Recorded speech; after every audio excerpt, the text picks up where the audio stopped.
Cobranças e reajustes abusivos dos planos de saúde para as pessoas idosas. O que fazer?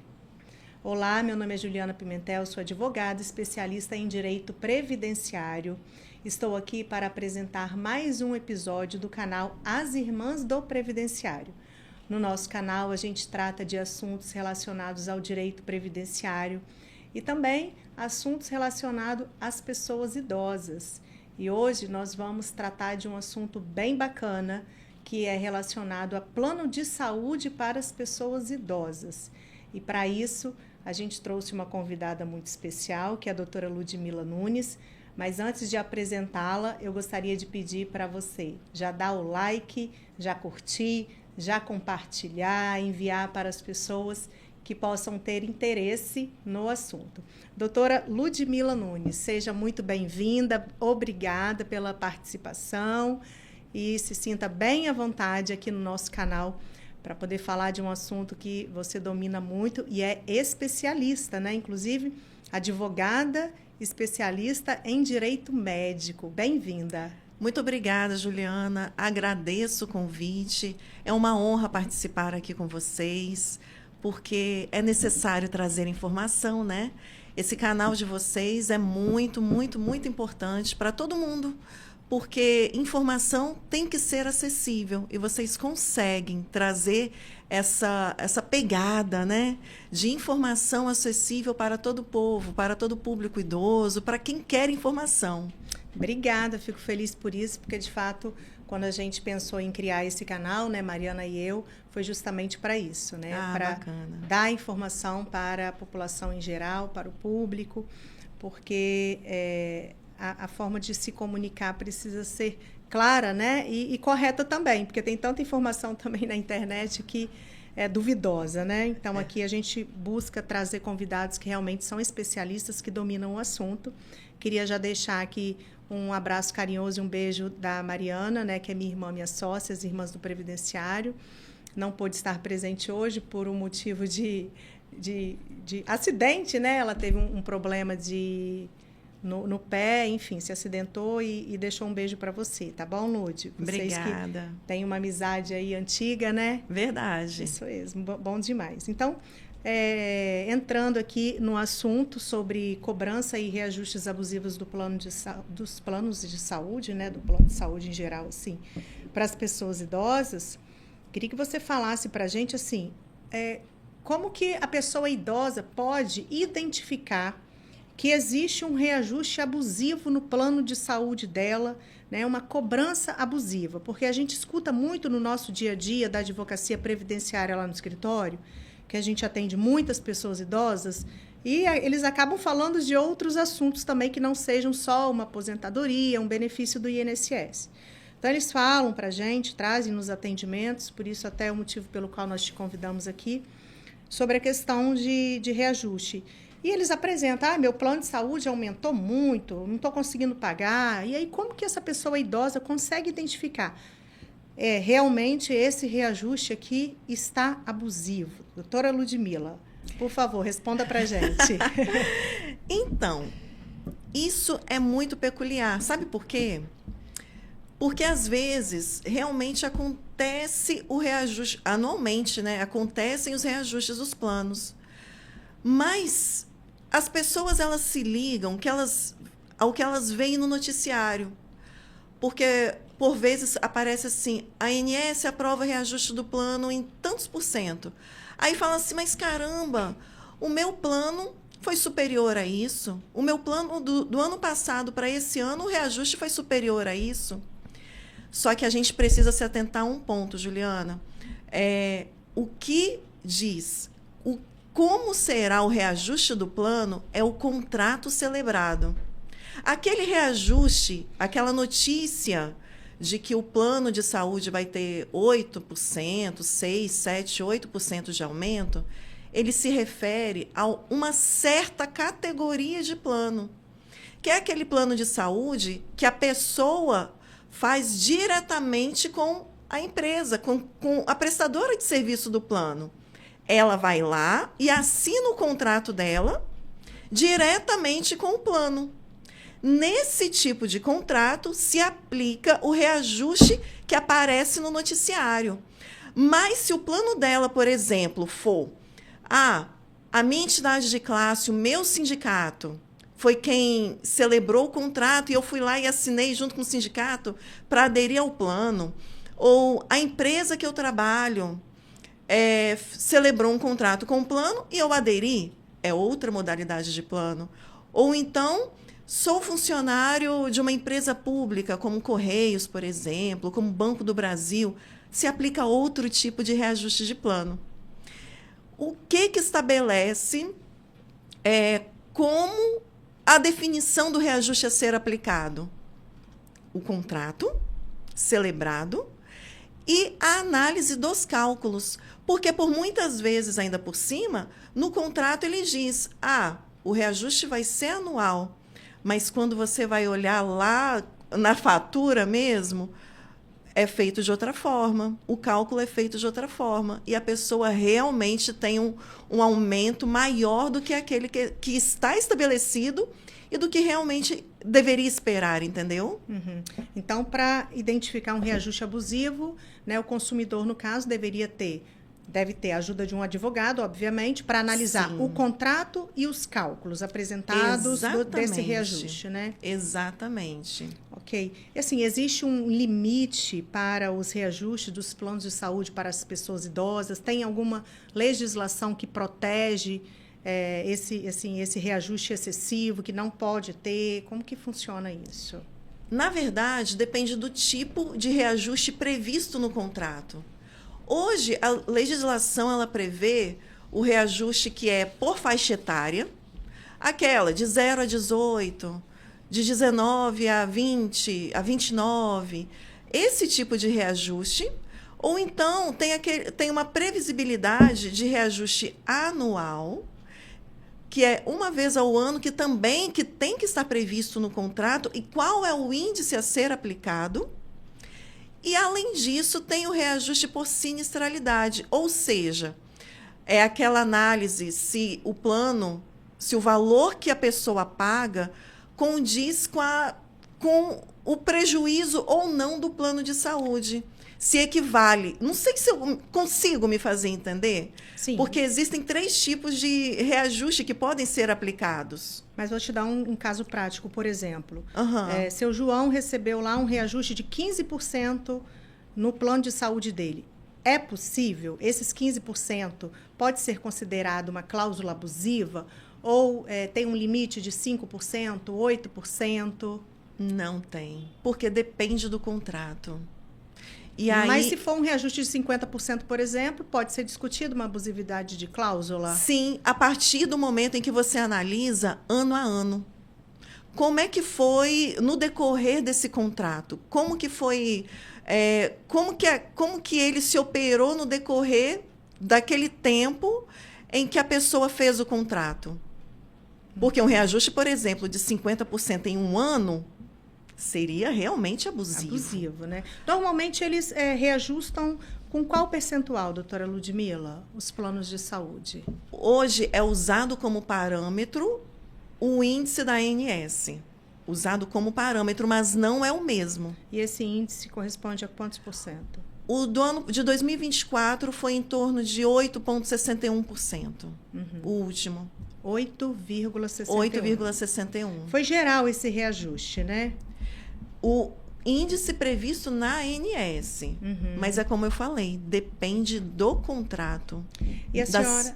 da sinistralidade. Entendi. E do contrato em si. Tá. Trazendo aqui para um caso prático, já conduziu algum caso assim de alguma pessoa idosa que lhe apresentou de fato uma cobrança abusiva, Já. um reajuste abusivo de plano de saúde? Pode contar um pouquinho para a gente, por favor? Sim, era um contrato, inclusive, de pessoa idosa, que aconteceu, ele ficou a partir dos 59 anos, né? De idade. De idade. E aí operou-se um reajuste no percentual de 67%. Nossa, muito alto, né? Muito Imagina. alto. Aí o que eu digo, tem um detalhe aqui, Juliana, porque Muitas pessoas elas falam assim: poxa, não vou aguentar pagar meu plano de saúde, vou ter que interromper o contrato, vou ter que fazer o cancelamento. Calma. Procure um advogado especialista em direito da saúde. Por quê? Porque aquele aumento ali ele vai poder ser discutido a partir da análise do contrato e dos cálculos que aconteceram no decorrer do seu contrato. Além disso, um ponto aqui também que é muito interessante é que antes do contrato acontecer diretamente, de você receber o boleto, você tem que ser avisado com pelo menos um mês de antecedência. Tem que vir. Você tem que receber a notificação dizendo que vai acontecer o reajuste 30 dias antes dele efetivamente acontecer. E aí, nesse caso, dá para o advogado agir rapidamente? Por exemplo, ele recebeu aí um reajuste de 67% e não teria condições de pagar o próximo boleto. O que podemos fazer, né, a senhora como advogada, o que pode fazer na prática para resolver o problema desse cliente? A gente entra com a ação, demonstrando para o juiz que aquele valor foi excessivo, demonstrando através de cálculos, inclusive, e pedindo ao juiz que ele estabeleça aquele limite que, através do cálculo, foi encontrado como limite viável, como correto. Até que se discuta como que vai, se realmente é ou se não é, mas aí o juiz concedendo uma liminar, o que a gente chama de liminar, ele começa a pagar o valor que o juiz entender como correto. E que não foi aleatório, foi demonstrado através dos cálculos. Ótimo, muito bom. E aí, nesse caso, é possível, assim, se utilizar, né, no Código de Defesa do Consumidor, do Estatuto da Pessoa Idosa, Sim, como fundamentação, né? Com certeza. Porque o Estatuto da Pessoa Idosa e o Código da Pessoa Idosa e o Código de Defesa do Consumidor pode, assim, ajudar uma pessoa que está numa situação Com dessa. certeza. Até mesmo porque o que acontece? Em se tratando do Código, o Estatuto da Pessoa Idosa, ele trouxe reflexos, inclusive como parâmetro na fixação de reajuste de plano de saúde. Então, é uma fundamentação, não deixa de ser uma fundamentação para estar procurando, buscando direito. Muito bom, né? O Estatuto da Pessoa Idosa, de fato, é uma legislação que as pessoas idosas, né, a família da pessoa idosa precisa conhecer, não apenas o advogado. É verdade. Mas, né, a gente precisa conhecer. Hoje em dia, a gente consegue, aí, pelos meios de comunicação, facilmente acesso ao Estatuto da Pessoa Idosa e o Código de Defesa do Consumidor também, né, que é uma legislação muito importante. Importantíssima. Todo mundo é consumidor, né, Ludmila? Verdade. Todo mundo é consumidor. Um ponto aqui que eu gostaria até de deixar aqui claro é o seguinte: quando a gente faz o cálculo e encontra essa abusividade, toda essa abusividade, aquilo que a pessoa pagou a mais, o plano tem obrigação de devolver.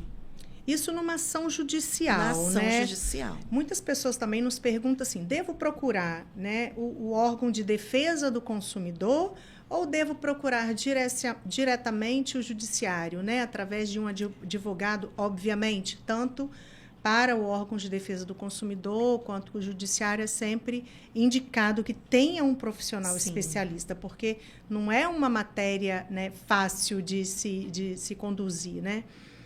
E aí, nesse caso, o indicado sempre é o quê? O indicado é sempre ter o contrato em mãos e procurar um advogado. Sabe por quê, Juliana? Porque o advogado especialista em direito da saúde, ele vai analisar os cálculos de acordo com todos os boletos que a pessoa pagou no decorrer dos anos e vai estudar o que diz o contrato e qual foi o reajuste aplicado ali. Sim, com certeza. Entendeu? E com base também, né, obviamente, no Código de Defesa do Consumidor, no Estatuto e na legislação relacionada ao direito da saúde. Sim. E esse contrato, o consumidor normalmente ele tem esse contrato em mãos? É obrigatório, né? Caso não tenha, qual dica que você dá? Procure o seu plano e exija. A cópia do contrato. A cópia do contrato. E apresente ao seu advogado. Exatamente. Para análise, né? Isso mesmo, bacana. E dentre as decisões do judiciário, né? Você já falou que já teve casos envolvendo o judiciário, que precisou bater a porta do judiciário para discutir essa abusividade de reajuste. Como estão as decisões judiciais, doutora Ludmila? O que o judiciário tem entendido sobre essas cobranças abusivas dos planos de saúde, esses reajustes abusivos? Uma vez que o judiciário ele analisa, verifica também, inclusive através de perícia, se os cálculos apresentados estão condizentes com a legislação, sempre o consumidor ele é beneficiado. Quando um contrato, por exemplo, ele tem cláusulas que são omissas, quando o contrato, por exemplo, tem cláusulas que são, vamos colocar, com interpretação, inclusive, duvidosa, é sempre favorável ao consumidor. Essa, inclusive, é a regra estabelecida no Código de Defesa do Consumidor. Então, o Poder Judiciário, eu posso dizer que dificilmente ele profere uma decisão que seja desfavorável. Mas, obviamente, né, tudo tem que ser muito bem analisado. Os cálculos, no escritório, a gente tem o hábito de apresentar os cálculos já no momento em que a gente entra com a ação. No decorrer do processo, é chamado um perito de confiança do juiz, do Poder Judiciário, para analisar, para ver se realmente a gente está sendo correto ou não. Por muitas vezes, Juliano, o que a gente observa é que o plano, ele coloca,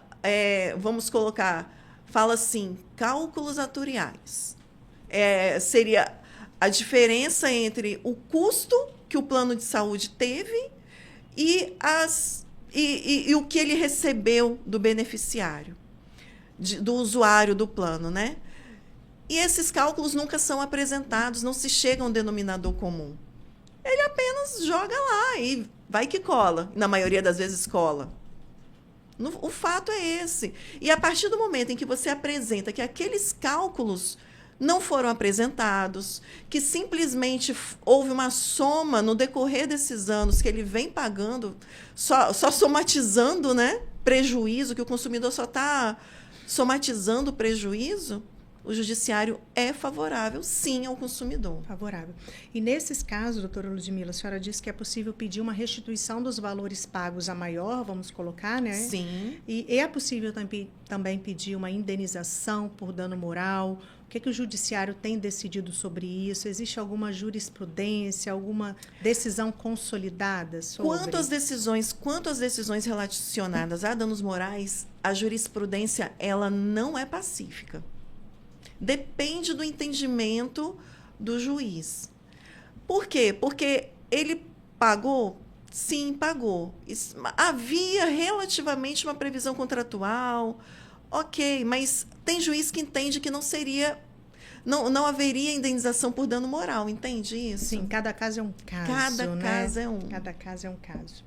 E vamos falar um pouquinho agora sobre o papel da Agência Nacional de Saúde Suplementar, né? A ANS. Como que ela pode trabalhar? Qual o papel dela no controle desses reajustes, doutora Ludmila? Então, a ANS, dependendo do tipo de contrato que foi celebrado, o plano de saúde ele é obrigado a apresentar o contrato, o reajuste para a ANS, e ela aprova ou não. Mas é um tipo de contrato. E nem sempre ela tem essa, vamos colocar assim, esse domínio sobre todos os contratos.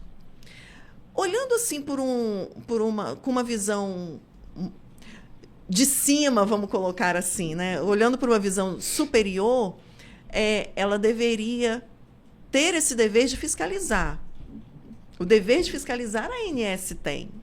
Mas nem sempre ela exerce, né? Que pena, né? Na prática, então, não acontece essa fiscalização dessa abusividade de reajustes, de contratos. Inclusive, assim, a gente está falando sobre abusividade de reajustes, Mas sabemos que existem outras abusividades nos contratos também relacionados a planos de saúde, como, por exemplo, não cobertura de alguns tratamentos médicos, de alguns exames. Você pode citar alguns exemplos? Posso. Bom, por exemplo, temos uma coisa, um tipo de contrato que me chamou muita atenção recentemente foi um contrato em que o paciente que tinha uma cardiopatia grave e ele precisou de um stent, que é uma molinha para abrir artérias e tudo mais, para colocar no coração, né? E na hora de obter a autorização, o plano falou que ele não cobria. Nesse caso, e olha que era uma situação de emergência, né? Nós tivemos que entrar com a ação, pedindo urgência, para o paciente conseguir colocar o stent que ele tanto precisava. E aí você vê, né, que apesar do contrato falar, eu tenho a cobertura da especialidade de cardiologia, mas na hora que o paciente mais precisou, que estava infartando, não teve a cobertura do material para a cirurgia. E como é que você faz, Juliana, por exemplo, uma cirurgia sem o material que é necessário para que ela aconteça? É como se o plano estivesse falando assim, olha, Juliana, eu te forneço, você está autorizada a fazer a cirurgia, tá? Mas acontece o seguinte, que esse material aqui, por ele ser um pouco mais caro, eu não vou cobrir não, isso aqui você vai ter que pagar. E aí, como é que você faz a cirurgia? Ou seja, está permitindo e não permitindo ao mesmo tempo, né? E aí, nesse caso, ajuiza uma ação também. Ajuiza. Olha, você me fez recordar na época que eu era estagiária, isso deve ter mais ou menos uns 20 anos atrás, eu estagiava no escritório de advocacia, você me fez recordar agora que eu ajudei a conduzir uma ação dessa. Gente, isso já faz 20 anos. E continua a mesma coisa. Exatamente, a situação não muda. Os planos de saúde desejam mesmo, então, serem acionados na justiça. Essa história de que plano de saúde não cobre, não faz cobertura de cirurgia cardíaca com a implantação de stent, é velha. É velha. É velha. Isso tem muitos anos. Que absurdo. Pois é. Você falando isso, olha o que me ocorreu. Eu também, minha atuação em direito da saúde começou quando eu era estagiária em um sindicato. E aí, nessa época, por exemplo, via muita gente. E lá tinha, por exemplo, o contrato firmado entre o sindicato e o plano de saúde. E as pessoas sindicalizadas eram os beneficiários. E ali começou a minha atuação no direito da saúde. Também tem um pouco mais de 20 anos, né? E também começou aí. Aí foram as questões relacionadas, tanto essas questões de negativa, é uma órtese, uma prótese, o beneficiário cai, e aí o médico fala assim, olha, esse material aqui é mais interessante para a sua cirurgia. E o plano de saúde nega. E no decorrer desse tempo todo, também vieram as ações relacionadas a reajuste de contrato. Você vê que os anos passam, e os problemas continuam os mesmos. Né? Bom que tem advogado especialista no assunto para resolver essa situação, né? Doutora Ludmila, existe alguma medida preventiva que uma pessoa idosa pode tomar ao contratar um plano de saúde para evitar surpresas de reajustes? Ou ele está vulnerável àquele contrato ali e tem que assinar e depois tentar resolver? Então, hoje não, sempre foi assim, né? Os contratos, eles são de adesão. A pessoa não tem como discutir aquelas cláusulas que estão lá. Ou ele assina, ou não. O fato é que você assina um contrato de plano de saúde querendo não precisar dele, né? Mas o problema todo é que no momento em que você mais precisa, por vezes você tem a negativa. Que pena, né? Que pena. E aí, o que acontece? A gente não tem condição de fazer toda esse preventivo. Sim. No final das contas. porque os contratos são de adesão. É verdade. E isso, assim, é de uma forma geral, todos os planos de saúde, ou obviamente que a gente não vai fazer propaganda de plano de saúde aqui, né? Porque não estão patrocinando o nosso canal nem nosso episódio. Mas, assim, existe algum plano de saúde diferente do outro? É tudo igual? Tá todo mundo nesse risco? Tem uns que trazem um pouco menos de problema. Né? Mas tem uns que são bem difíceis de lidar, sabe? Tem uns que são bem difíceis, que trazem muito problema. Né, assim, vou pedir licença, eu não sou especialista no assunto, mas para dar uma dica, de repente, você consumidor, é importante até buscar a orientação de um advogado especialista em direito médico antes de fazer a contratação de um plano de saúde. Porque a doutora Ludmila, por exemplo, tem a lista negra, que pode dar uma boa dica, né, para um possível cliente. Bom, doutora Ludmila, para a gente fechar aqui, né, a nossa entrevista, o nosso bate-papo, que foi bem bacana, existe, assim, principais erros que os consumidores cometem ao tentar, assim, contestar um aumento abusivo? A senhora já falou da importância de ter um advogado especialista, né? Mas existe também aquele consumidor que quer contestar tudo, né? Sim. Existe, é óbvio, né? Sempre há esse tipo de consumidor, mas não existe aquele erro. O fato é que tudo parte do tipo de contrato que está previsto, e aí ter a análise se realmente está sendo aplicado aquele que está previsto no contrato ou se tem algo a mais. Sim. Então, não tem esse erro, vamos colocar, grosseiro ao contestar um reajuste. Porque, por muitas vezes, o consumidor ele reclama, fala assim, olha, o aumento foi abusivo, às vezes vai lá no plano, até cancela, fala assim, vou migrar para outro e tal.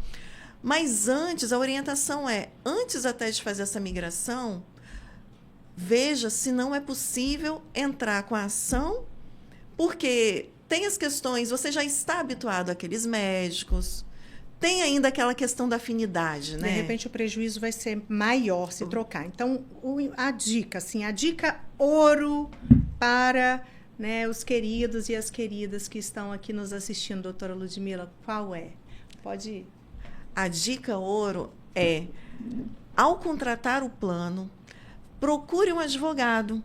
Sabe por quê? Porque através dele você vai ter a orientação de como o reajuste poderá ser aplicado ao seu caso. Essa é a dica de ouro. Na verdade, contratar o advogado antes, né, de contratar o plano de saúde até mesmo. Né? Até mesmo. Antes, bacana. Doutora Ludmila, eu gostaria de agradecer muitíssimo a sua participação. Estou muito feliz por tê-la aqui conosco no nosso canal As Irmãs do Previdenciário. E pedir também que deixe o seu contato, o seu @, seu Instagram. Também acompanhe os seus vídeos, que são maravilhosos, tá? Parabéns, continue. Obrigada. Porque esse é o papel do advogado, é o dever de informar, né? De trazer a informação certa para a população em geral. E gostaria também de pedir que acompanhem o nosso canal, As Irmãs do Previdenciário, aqui no YouTube, e também o nosso Instagram, @PimentelMirandaAdvocacia. Por favor, sua rede social. Muito obrigada, Juliana, pelo convite. Adorei estar aqui. Senti falta da Mariana também. Né? A gente tem uma história aqui de 5ª série, a vida inteira estudando junto, é maravilhoso, amo Mariana. E é um prazer estar aqui, adorei trazer informação, conversar com você. E sua rede social? Minha rede social é a seguinte, é ludmilanunes.adv. Ludmila, L-U-D... D-M-Y-L-A. L-A. Nunes. Nunes. Muito obrigada. Eu que agradeço. Até o próximo episódio.